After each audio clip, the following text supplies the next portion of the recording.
9,000 missiles. That is how many Iran has reportedly fired since this war exploded into a much bigger fight. 9,000. And after all of that, after months of strikes, threats, and blown up ships, Iran still has not backed down. Not even a little. So the question everyone should be asking is simple. If this many missiles have not forced Iran to give in, what will? Stick with me, because the answer might surprise you, and it might explain a lot more about how this war really works. For months, people were told this war was small and under control. Officials kept using soft words like limited strikes and measured response. It sounded like everything was being handled carefully, like nothing could get out of hand. But then something changed almost overnight, and it changed fast. Iran hit a military airbase inside Jordan, a country that has spent years trying to stay out of this fight completely. According to Iranian statements, several fighter jets on that base were destroyed. At almost the same time, oil tankers moving through a major shipping route were warned, then hit, and reportedly stopped dead in the water. American officials said every single missile fired that day was shot down. Not one made it through. But video that came out afterward told a different story. It showed real damage, and that gap between what officials say and what the footage shows has become the pattern of this entire war. So here's the real question worth sitting with. If Iran has fired something like 9,000 missiles and drones since this escalated, and it is still standing, still fighting, and still refusing to back down on its demands, then something everyone assumed at the start of this war was probably wrong. Many analysts confidently said Iran's missile stockpiles were almost empty after earlier rounds of fighting. That is what people were told to expect. Weapons running out, pressure building, a quiet surrender just a matter of time. But the numbers coming out now paint a very different picture. Some intelligence estimates suggest that even after everything, around 60% of Iran's original missile stockpile may still be usable. If that estimate is even close to accurate, it means the whole idea that Iran was about to collapse under pressure may have been wrong from day one. Part of the reason for this might come down to something surprisingly practical. Instead of only building brand new missiles from scratch, reports suggest Iran has been repairing and reusing older ones, stretching out its resources in ways that are harder to track from the outside. On top of that, a lot of Iran's missile production and storage is reportedly built underground, hidden from satellites and difficult for outside intelligence to fully map out. That kind of setup does not just protect weapons. It protects the ability to keep fighting even when the world assumes you are running low. This is where the real story starts to take shape. This is not just a war being fought with missiles and airstrikes. It is also a war being fought with expectations, and those expectations are being proven wrong in real time. Washington expected pressure to work. It expected enough strikes, enough sanctions, enough tension to eventually force Iran back to the table on its terms. Instead, after everything, after 9,000 missiles, after tankers hit, after strikes across 3 different countries, Iran's position has barely moved. It still wants foreign forces out of southern Lebanon before anything else. It still wants sanctions lifted. It still wants frozen assets released, not promised, released. And it still refuses to put its nuclear program on the table first, the way Washington wants it to. 2 sides, 2 positions that do not move an inch, and a number 9,000 that was supposed to change everything and somehow has not changed anything at all. So if firepower alone was not enough to end this, what actually decides how a war like this finishes? That is exactly what we need to look at next, because the answer has less to do with missiles, and a lot more to do with something far more boring and far more powerful. Money. Picture this for a second. Every time a missile gets fired at a target and that missile gets shot down, somebody just spent a small fortune to stop something that might have cost a fraction of that to build in the first place. That gap right there, that ugly, expensive gap, might be the real story of this entire war. Not the explosions, the math. Here is how it works in simple terms. If 5 missiles are fired at a target and every single one is intercepted, that does not mean 5 defensive missiles were used. Often, it takes 2 interceptors just to be sure one incoming missile is actually stopped. So 5 missiles fired can mean 10 or more expensive interceptors launched just to stay safe, and each of those interceptors can cost several $1 million apiece. Now multiply that across weeks and months of ongoing strikes. That is not just a war of soldiers and territory anymore, that is a war of budgets, and budgets do not last forever. This is where the 2 sides in this conflict start to look very different from each other. One side has reportedly been burning through expensive high-tech defense systems just trying to keep up. The other side appears to be playing a slower, quieter game. Instead of matching missile for missile, reports suggest Iran has spent months quietly taking out radar systems and satellite tracking equipment used to watch its movements. Some estimates say close to 20 of these systems have already been knocked out. That might not sound as dramatic as a missile strike, but think about what it actually does. It does not just destroy equipment. It blinds the other side. It removes the ability to see trouble coming before it arrives. Even officials on the American side have quietly admitted that early warning radar, something they use to depend on heavily, is not working the way it used to. And here's something else worth noticing. American forces have reportedly started shifting away from some of their long-standing bases in the region, moving people and aircraft to other locations considered safer. That is not the kind of move you make when everything is fully under control. That is the kind of move you make when you are trying to reduce risk because the old setup is not as safe as it used to be. Now compare that to the weapons actually being used in a lot of these strikes. Many of them are not the most advanced tools available. Reports suggest a lot of attacks have relied on simpler bombs, basically older explosives, fitted with cheap guidance kits, so they can glide toward a target instead of falling straight down. But these have a short range, maybe around 40 kilometers at best. That single detail explains a lot. Most of these strikes have been happening close to coastlines, not deep inside enemy territory. Not because that is the smartest strategy, but because that is as far as these weapons can actually reach. Compare that to longer range guided weapons used elsewhere in the world, ones that can travel more than 100 miles carrying a much heavier payload. The gap in capability there is massive, and it says something uncomfortable about how stretched military resources may have become. There's also reportedly tension building behind the scenes among military leaders. Some commanders overseeing the region apparently believe operations can continue without any real consequences. Others, responsible for keeping the military ready for crises anywhere else in the world, understand something harder to accept. Every missile used here is one less missile available if a completely different emergency breaks out somewhere else on the planet. This is the unglamorous truth sitting underneath all the loud headlines.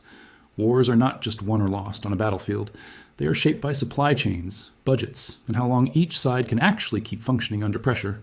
Right now, based on what is reportedly happening with interceptors, radar systems, and stretched weapon stockpiles, one side may be spending far faster than it can sustain.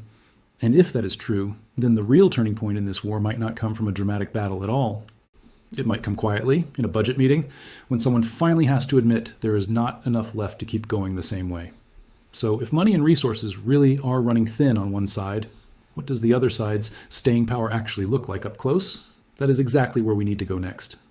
Here is something most people never think about when they picture a war like this. Not every battle happens above ground where cameras can see it. Some of the most important parts of this fight are reportedly happening underground, out of sight, far from any camera or satellite. And that hidden part might explain more about how this war continues than anything happening in the headlines. Think about it this way. If you wanted to keep fighting a long war without running out of weapons, what would you actually need? You would not just need missiles. You would need a way to keep building them, storing them, and moving them without the other side watching your every move. Reports suggest that is exactly what has been happening. A large part of Iran's missile production and storage is reportedly built deep underground, hidden from the kind of satellite surveillance that usually tracks military movement. That is not just a defensive move, it is a survival strategy. If you cannot see where the weapons are being made, you cannot easily stop them from being made. This hidden infrastructure reportedly goes far beyond missiles alone. Sources describe extensive underground systems built for drones, naval mines, and small attack boats, all maintained largely out of view.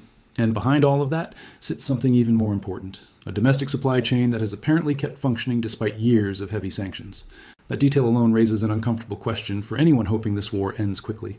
If one side can keep manufacturing weapons about as fast as they get used up, how exactly is this supposed to reach a natural stopping point? Now flip the picture and look at the other side of this standoff. Reports suggest Israel's air defense systems have become significantly strained after wave of attacks.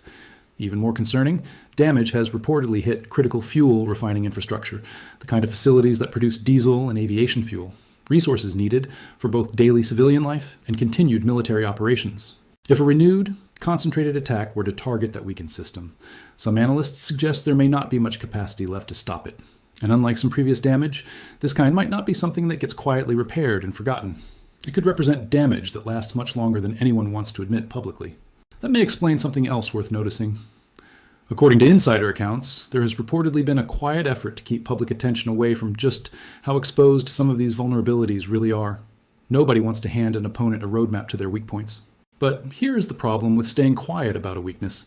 It does not make the weakness disappear. It just delays the moment when everyone is forced to notice it anyway. So now picture both sides side by side. One side reportedly burning through expensive interceptors and stretched supply lines just trying to keep up defensively. The other side, quietly building, repairing, and hiding its weapons underground where satellites and spies struggle to fully track it. That is not a fair fight in the traditional sense, and it is not the kind of fight that ends quickly through sheer military strength alone. This is where a bigger and much less discussed idea comes into play. Without stable access to a very specific, heavy type of crude oil that only a small number of refineries around the world are actually built to process, fuel shortages could keep tightening across major economies in Asia, Europe, and beyond. You cannot just swap that oil out for a different kind from somewhere else. The refineries built to handle it are limited, and every region depending on them is now touched in some way by this expanding conflict. So if underground weapons production keeps one side supplied, and fuel shortages keep squeezing entire economies on the other, then the real question is not who wins the next battle. It is who can survive the slow economic squeeze longest without breaking first. And that brings us to the most important part of this entire story, the part that decides how wars like this actually end. Here's a pattern worth knowing about before we get to the ending of this story. Whenever military pressure builds up hard in this region, there is usually a sudden, hopeful announcement that peace is close.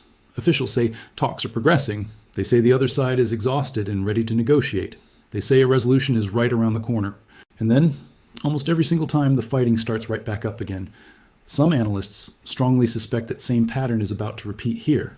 Hopeful headlines may return soon, talk of an upcoming deal may pop up again, but underneath that surface calm, the real disagreements have not moved an inch. Foreign troops leaving, sanctions being lifted, frozen money being released, those demands are still sitting on one side of the table, completely unresolved. Here is a harder truth worth sitting with honestly.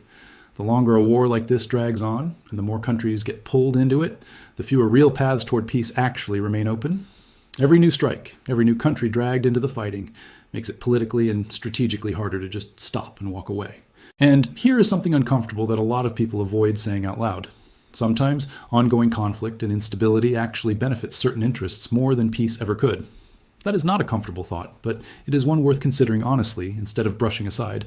But here's the piece almost everyone overlooks when they talk about wars like this. Continuing a war takes more than just weapons and soldiers. It takes working supply chains, it takes financial stability, it takes public support that does not run out. It takes a level of sustainable capability that has to be renewed again and again. And based on everything we have looked at, stretched interceptor supplies, strained radar systems, shifting military bases, tension among top commanders, there are signs of serious strain building up across almost every one of those categories on one side of this fight. Military history has shown this lesson over and over again.